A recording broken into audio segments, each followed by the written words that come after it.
Just for the.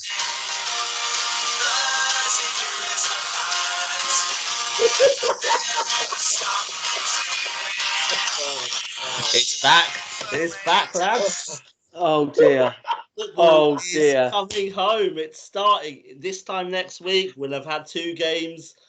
Life is going to be brilliant again. I can't wait.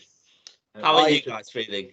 Such a beautiful introduction. I don't really know what to say, which is very unusual for me. I'm rather shocked and stunned by that. I wasn't quite prepared for you to come dancing in Scream. That had a touch of the old Hugh Grant's about it. You know that dance he does in Love Actually, where he's Prime Minister and he's just sliding through the pond. A bit of that, mate, going on there. Yeah. Well, I certainly don't want to be Prime Minister, but I'm happy to host our 9th vidcast. So I think what we thought we'll do is we were a little bit lazy. We didn't quite tie a guest up. Not lazy, busy. And we thought we'll just do a little bit of a summary, us 3, and obviously just to say these views aren't Thames Water's, they are our personal views. But I think you all know the drill. We have got a guest next week, and we will say who it is right at the end. So we are back to normal next week. So football's back, guys. Honestly, come on. You're not excited at all, are you? I could not be more excited. I'm just hiding it well. Well, on a serious level, since the lockdown's been sort of slightly lifted and you can see 6 people, the weather has been absolutely awful. So I don't know about you, I haven't seen anyone, but the fact that football will be back next week, I can't wait. And I was on a few briefings last night with the Premier League, and they were talking about how that it's more safer to be in football than it is to be in society, because they talked about all the stuff they're doing and, you know, how they're not taking any resources away from the NHS. I've mentioned that before, so I'm really excited. I'm proud as well, because I thought there's going to be an element of a lot of people pushing back, saying, well, football shouldn't be back because of this, but I haven't actually heard that argument, because I think they've done it quite well. So, well, hey, it might even keep people staying home, so I can't wait. We can move on if you want now, guys. No, I was just waiting for a few more name drops. I mean, you got Premier League in there. Anybody of any sort of note that our viewers would be interested in? I actually hosted an event yesterday with former England physio Gary Lewin.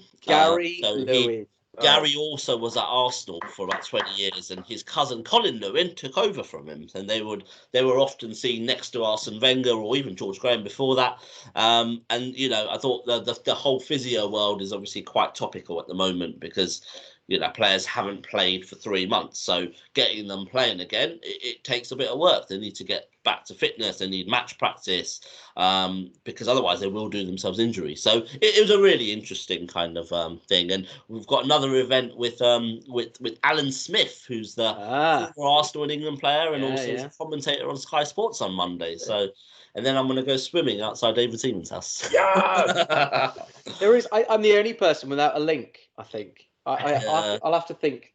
I mean, we sort of go on, Badders. I was going to say, make you jealous. I had my 3rd confirmed sighting of of Seaman. Man looks good in lycra. That's all I'm going to say. Well, you got it. He's been back on TV a lot. I mean, to Vias's kind of little intro there.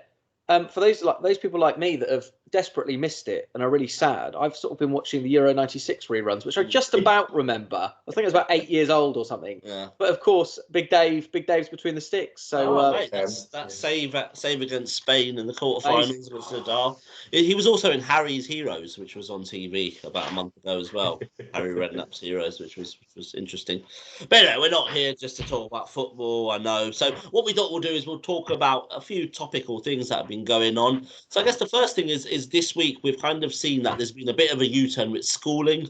You know, previously it was all about trying to get everyone back to school for at least a month before the summer holidays, but we've sort of been told it's not going to happen. So just thinking back all those years to when we were in school and potentially doing GCSEs, A-levels, how do you think people are actually feeling, like children are actually feeling right now, Miles? I think I was reading something this morning which was a bit worrying, which was about sort of anxiety levels in sort of young people kind of skyrocketing, you know, as this lockdown thing has kind of gone on. And, you know, a big part of that, of course, being sort of trepidation around what does it mean for my exams, you know, my future. And I think I can completely understand that, right? I mean, I'm sure we would all sort of feel that way. I liked school. I wasn't particularly academic. I wasn't wonderful at exams, but I knew they were important. And I, did my best and put a lot of effort in. And it must be really tough, especially when, a lot of these kids are having, grades sort of decided by teachers based on coursework or, a mixture of things. And I thought it was interesting. We had Paul Hampton on, didn't we? Was that last week or the week before that? I can't remember now. But really, one of our most interesting, I thought, in terms of the way that he was kind of talking about how kind of kids were sort of dealing with it and teachers were dealing with it. And it's a tricky situation, but I can imagine that. Yeah, I mean, certainly as parents as well, they must be worried about kids missing a certain proportion of their education.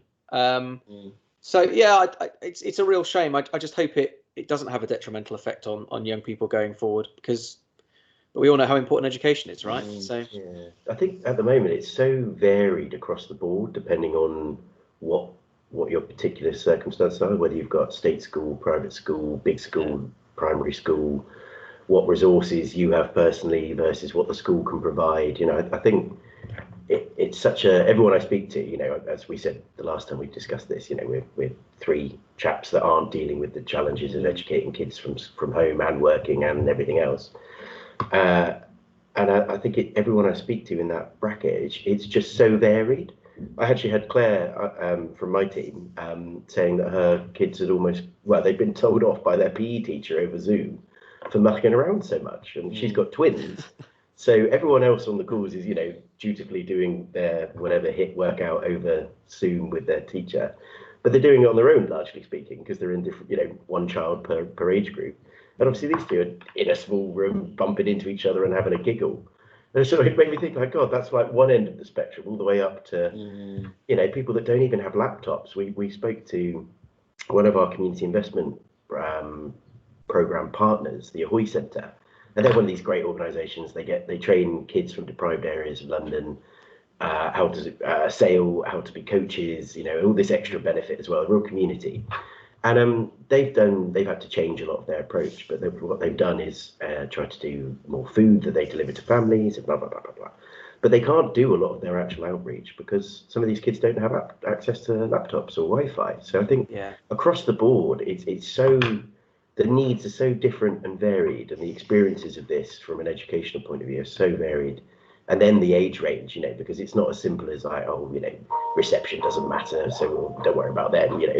It's all that knock on, isn't it? If you're off to uni, you've got that access year, you've got the whatever, and it all sort of very quickly stacks up to actually you can't afford to skip a year of year 5 because then you miss your SATs and then you miss your big school and then you miss your GCSE, and so it's a minefield, and I think I'm sure, having said all of that, I'm sure in many cases where people are having more time in a safe home environment, I'm sure there's also all sorts of other things they're learning and picking up life-wise and dynamic-wise and empathy and intellectual emotional intelligence that will stand them in good stead. But that's very much varied on your position, isn't it? Yeah. Dynamic.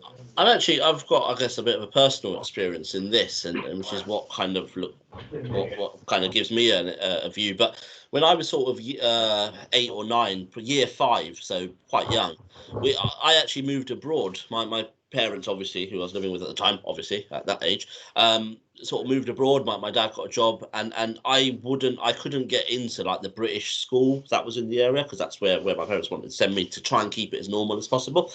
And the whole of year 5, I pretty much did a homeschooling job. I had a tutor. I even came back here for about 3 months of the year and went back to my old school because we had a good relationship with the headmaster. So I've always asked myself, has that affected me? I don't know. Like I think it was really good actually from a social point of view that I had to, meet people who different culture and all that kind of stuff. So that helped. But education wise, I don't know how it affected me. But I'm convinced if I was older, if I was 15, 16, that would have been absolutely detrimental.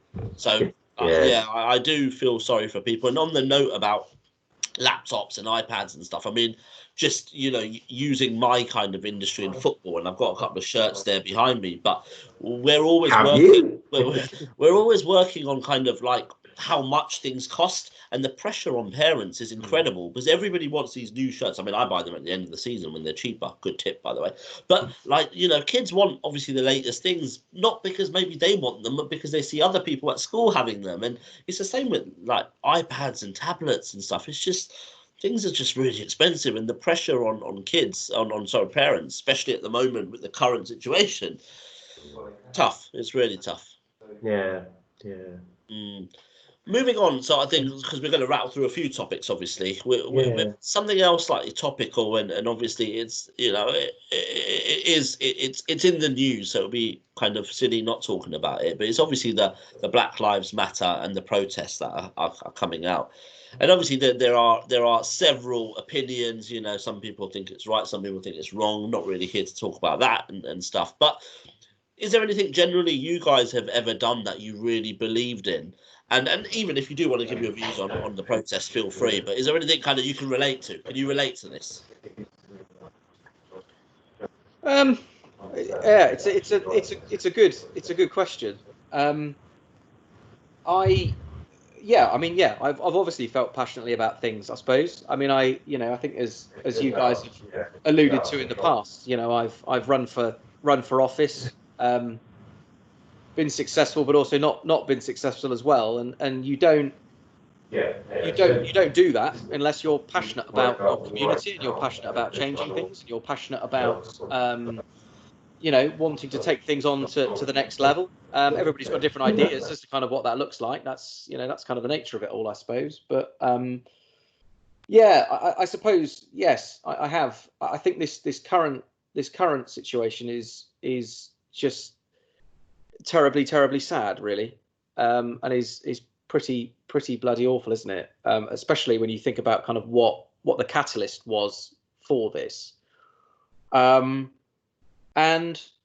you know, again, I find it very difficult to be able to kind of fully grasp, and I don't pretend to understand how tricky it is for certain people in society. But you know, I think predominantly this country has come a long way in quite a short space of time. I was listening to something that the Chancellor was saying earlier, who is obviously very well versed to sort of speak on these matters, given his heritage, and that was the point he made. You know, we've made an awful lot of progress. We've not quite got there yet, and was basically encouraging people. You know, you want to change things, you want to change the world. You know, kind of run for office and make it happen. And I think that's a really powerful message, and I certainly hope that a lot of people that feel really strongly and very passionate about this do that, because it does need to happen, doesn't it?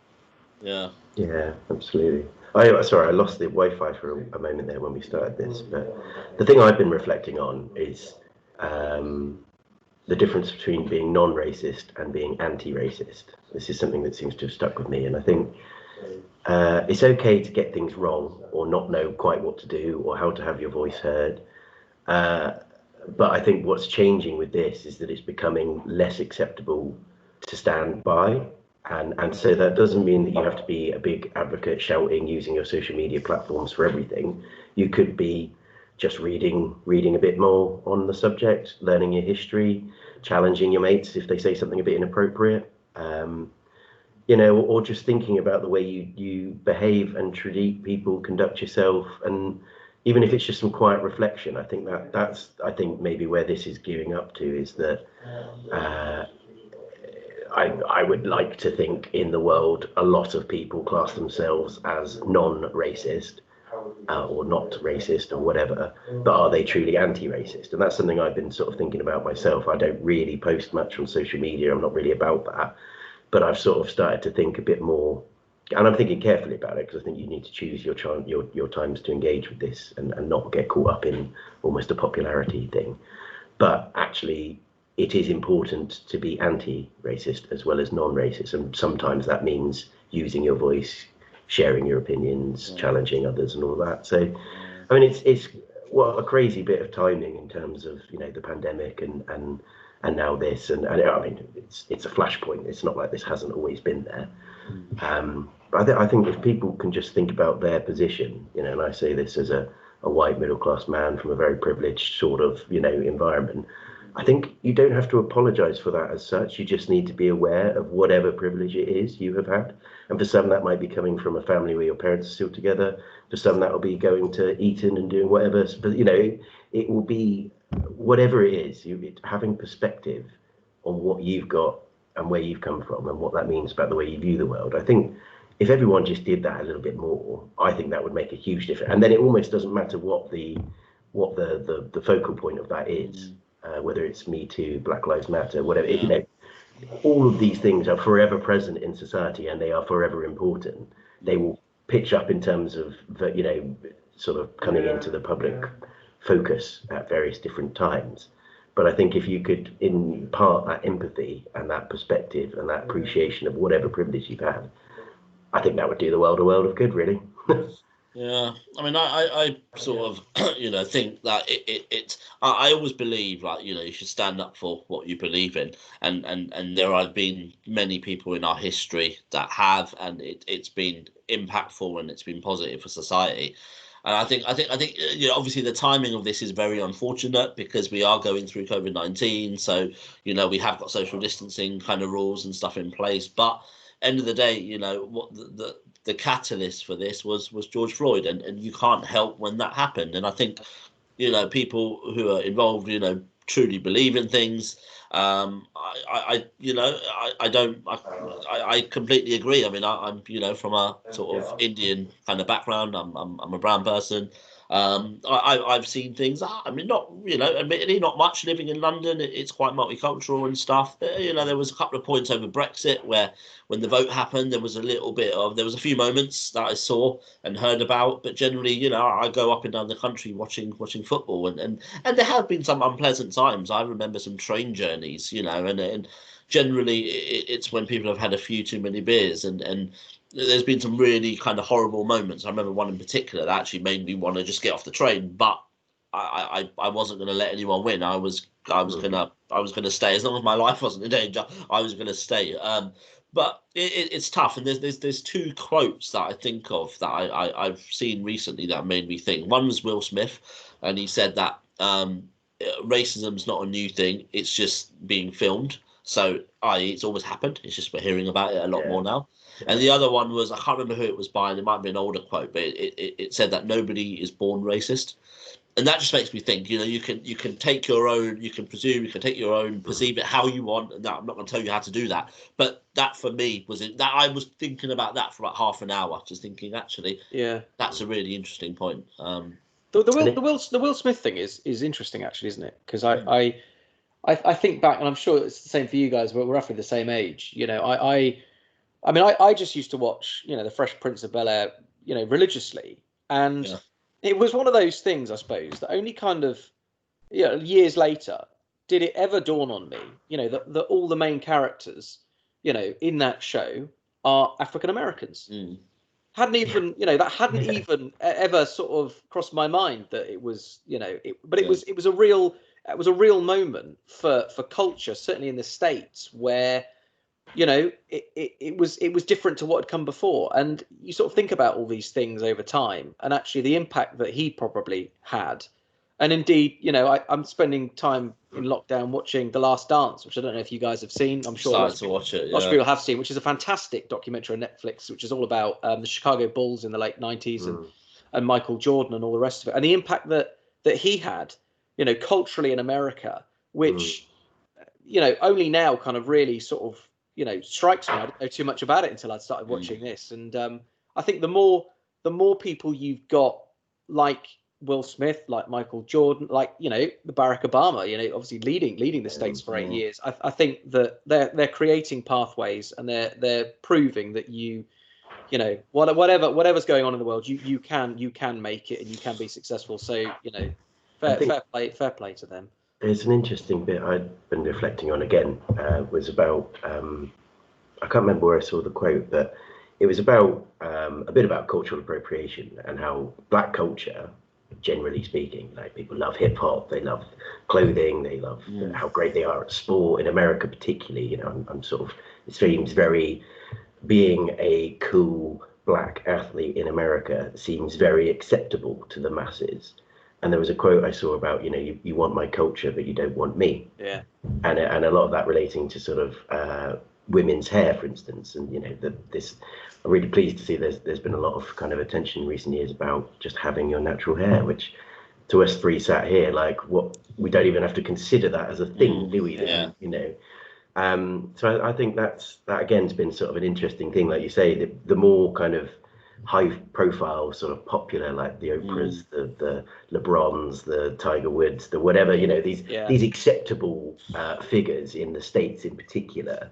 I think that's really important to help sort of that acceptance grow. But I guess there's also the flip side, that it's not just about having the superstar that's undeniably great at basketball, therefore, they're okay, they're cool. I'll wear those Nike trainers or whatever. It's about actually all of you thinking about that systematic and institutionalized stuff, and this is just my view. In the UK, I like to think that we're not as overtly racist as perhaps I perceive the States can be, but actually it's a little bit more veiled, and it's still a little bit more institutionalized, and that, if anything, is harder to root out, and that just takes time and focus and talking and accepting what you do and you don't know, and all of that sort of stuff. And I feel that could be the moment we're having off the back of all of this, is that that stuff's very hard to correct. And it's ingrained in history, and you go back to wherever point, you could always go on to the point before that when someone else did something terrible, and it's so complex to unpick. But I hope if nothing else, that's the moment we might be having, where we might just think about the hidden stuff as well as the more overt. Just on Miles's kind of Fresh Prince point, for me, and again looking at their shirts, I mean, Ian Wright was my absolute hero when I was growing up, and at 3-4 years old, you talk about David Seaman, for example, they're in the same team. One's a white footballer, one's a black footballer. To me, they're footballers. Ian Wright is my man. Ian Wright was one. It was only as I started to grow up, I used to watch anything Ian Wright was in, any kind of radio show, any TV show, and then that's when the whole racism thing, I started to hear about it, because I heard Ian Wright talk about his kind of things that he had, and it was just like, oh, okay, this is actually a thing. The colour of the skin is actually a thing. Like Ian Wright taught me what it was and made me aware of it, and I just think it's always. I mean, one of my dreams is to see a brown person make it in football in the highest level, playing for it's happened in cricket. We've seen British Asians playing for the England cricket team. Haven't seen it in football yet, and maybe it's due to the lack of role models. I don't know. For I mean, I've got. When I've done a bit of work with Arsenal, there's a lot of like black kids that are coming through, but they've got their heroes. They've got Ian Wright, the Thierry Henrys, that and everybody's hero. Of course, but the kind of the brown boys maybe haven't got that, or the brown guys haven't got that, and that's what we've seen women's football pick up, because the Lionesses are inspiring a generation. So it kind of comes down to that as well.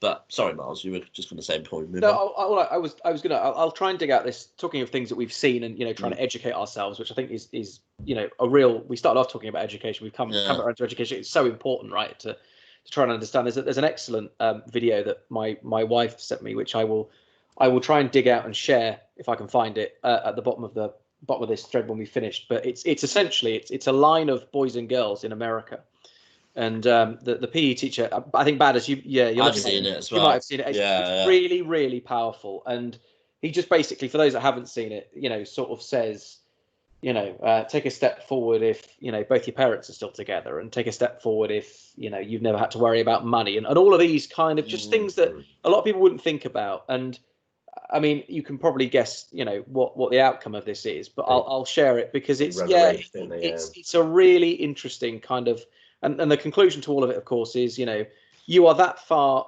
ahead of everybody else, and you've done nothing essentially to be there while others are there. It's just a really powerful kind of visual way of makes you think, sharing it. I'll see if I can find it. It's a good thing. That'd be great, mate. Just last thing on that as well, there was a really good show on the BBC a couple of nights ago, Sitting in Limbo, and it was about someone who the Home Office, I don't want to give it away much, but obviously, Miles, politically, you'll remember sort of Theresa May and Amber Rudd and all that kind of stuff. So I would watch it. It's on iPlayer. It is absolutely brilliant. It's really powerful, and actually, funny enough, the lead actor is actually Ian Wright's cousin. So Ian Wright really talks about it a lot, and then that's what made me watch it. Very quickly before we kind of end, just generally, I mean, you know, lockdowns now. I think 10 weeks, 12 weeks. I don't know if there's 9 weeks of this. We're probably, I don't know, however long it has been. Obviously, it does get a bit tedious to have weekends where you're doing the same thing. You can't do much since the restrictions have been lifted. It's been pretty cold and rainy, so you can't do much. But generally, I mean, Henry, I'll come to you first. How are you feeling? I think I'm on a low ebb this week. I said to you before we started recording, it's unlike me. I'm quite upbeat and quite positive most of the time. I'd like to think, at least, quite jovial. Yeah. And I think I've only taken 1 day off, or maybe 2, since this whole thing started, and one of those was toil for work in the weekend. So I'm just a bit tired, you know. It's nothing wrong. There's no major issues. Like we've said, I don't have the challenge of kids at home that I'm educating. We don't have any immediate job worries or anything like that. You know, I'm healthy. My family are all well. All of that kind of stuff. I just need a bit of a break where I'm not thinking about work. And I guess I was thinking about what Carl said, you know, when we had him on, and it's so important to just allow that time. And it feels, you know, I think initially it felt to everyone, why would I take holiday when I could, you know, I won't be doing anything different. I just need the break, and I've taken a few days off next week, and I'm really looking forward to it. And so I'm good, but I'm on a low ebb, and I kind of just need to stop work for a bit and have a break. What about you? I think I'm probably more acutely aware, you know, sort of over the last few days, just how much I sort of miss people. You know, I think mentioning no names, obviously, you know, present company included.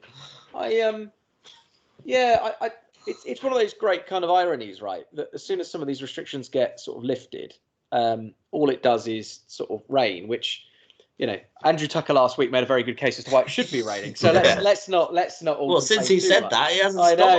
I know. The sun's gone. He's got a gift, that guy. He's a witch doctor. But no, I think, you know, there are people certainly, you know, people who I was at university with that since all this has been going on have had kids and have, you know, tried to get married and couldn't, and, you know, all that kind of stuff. And they don't live sort of next door. And, you know, they live sort of 9 hours up the road in Edinburgh, most of them. And and FaceTime is fine, but I think there are limits as to, you know, how much you can do on that. So and a bit like Henry, you know, just kind of, I suppose, just mindful of the fact we do need to take those breaks and give yourself a bit of a rest, because, you know, teams all day is good for nobody. So what about you, Vias? How are you? All good. Yeah, I've, you know, similar to Henry, I think I've had sort of 1 day off, and that was sort of forced upon me by people in my team, rightly so, by the way. So it's okay. It's, you know, I'm sort of looking forward to seeing people. I'm a people's person, you know. I'm the fact there's been no football, there's been no socializing, no kind of restaurants, pubs, bars. I come from an Indian background. We have big families. We know all our cousins. You know what I mean? It is different. But I'm looking forward to hopefully the weather changing in a week or two, and just, you know, being able to see people in their gardens and stuff like that. So, but I think it's important to take mental breaks as much as anything, just to switch off. You know, I watch something on Netflix, have the work phone elsewhere, have your personal phone elsewhere, and just zone out. I think is what the best thing I do. You know what, mate? Like, to bring it full circle, as I'm sure we're near time. Whilst I'm not that fussed by football, like, to see your excitement at the start and all that, like, we started these really as a way for us to cathart a little bit and kind of make sense of the world as it is. Like, to see you that happy has genuinely made my day. Like, that's made me so happy, and I hate to admit that to your face. That's a lot of nonsense. I'm absolutely buzzing. I mean, just to end, I mean, I've obviously, I can share this because he won't see it, but I've got a cousin who's sadly got Action Duchenne, which is a form of muscular dystrophy. And he follows Arsenal home and away as well. That's his one thing. His dad takes him to watch Arsenal everywhere. I often go with them, but I certainly go and say hello at kind of in the ground and stuff like that.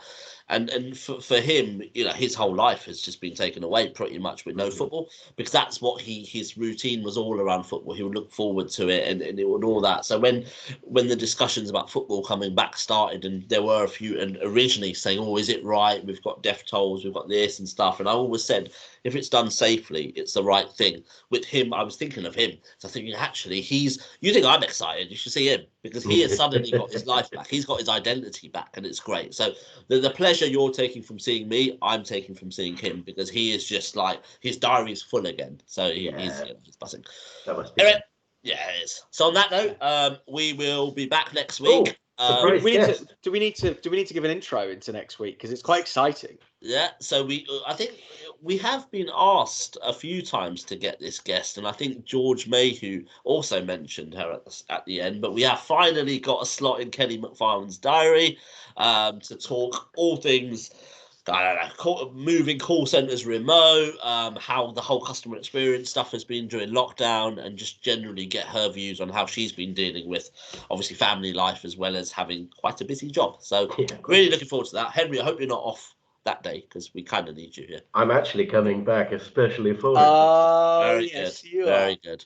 On that note, ciao.